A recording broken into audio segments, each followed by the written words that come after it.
Assalamualaikum warahmatullahi wabarakatuh. Shalom, salam sejahtera buat kita semua. Om Swastiastu, Namo Buddhaya, salam kebajikan. Perkenalkan, nama saya Ahmad Mulyai dengan NPM 2587205041.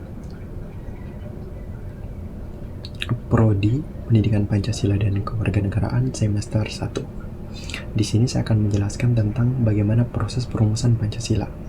Sebelum kita masuk dalam proses perumusan Pancasila, saya akan menjelaskan apa arti kata dari Pancasila. Pancasila berasal dari bahasa Sanskerta. Panca artinya 5, sila artinya dasar.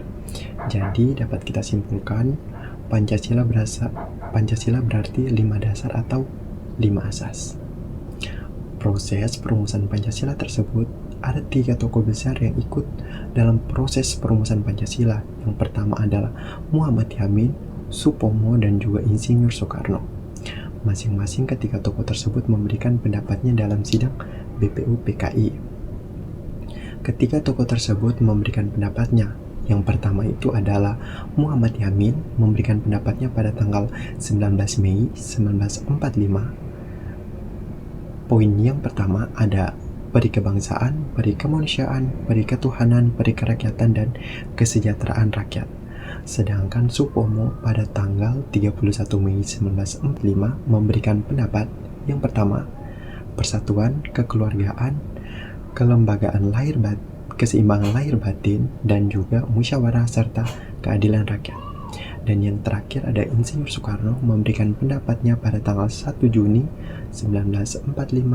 Yang pertama, kebangsaan, internasionalisme, mufakat, dasar perwakilan, dan juga ketuhanan.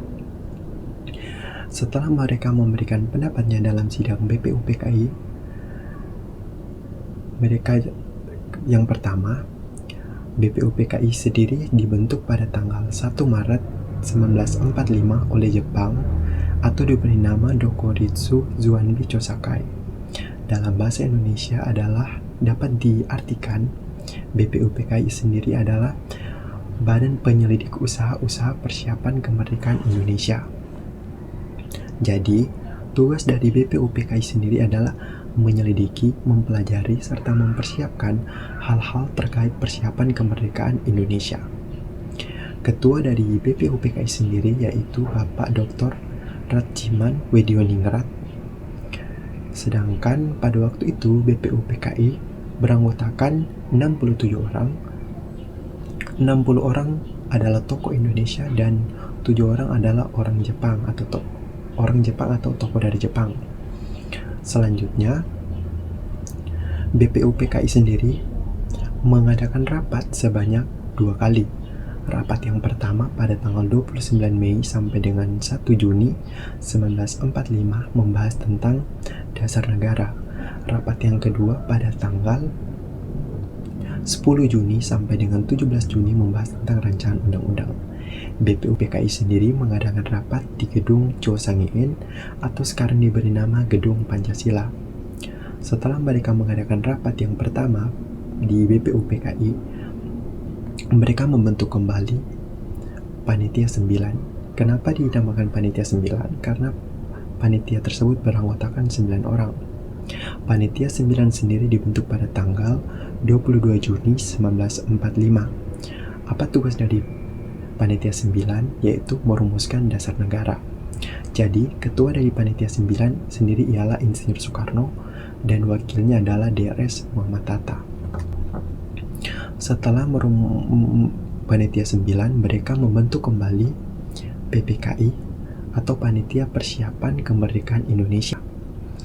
PPKI tersebut diketuai atau diketuai oleh Soekarno, wakilnya DRS Muhammad Hatta, serta MR Ahmad Subarjo sebagai penasehat. PPKI mengadakan sidang pada tanggal 18 Agustus 1945, serta PPKI juga menghasilkan beberapa hasil sidang atau menetapkan hasil setelah mereka mengadakan sidang. Yang pertama yaitu menetapkan dan mengesahkan UUD 1945.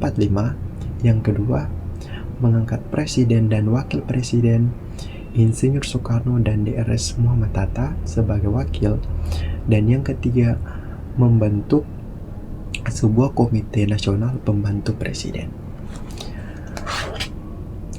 Sekian presentasi dari saya. Wabillahi taufik wal hidayah. Wassalamualaikum warahmatullahi wabarakatuh. Om Santi Santi Om.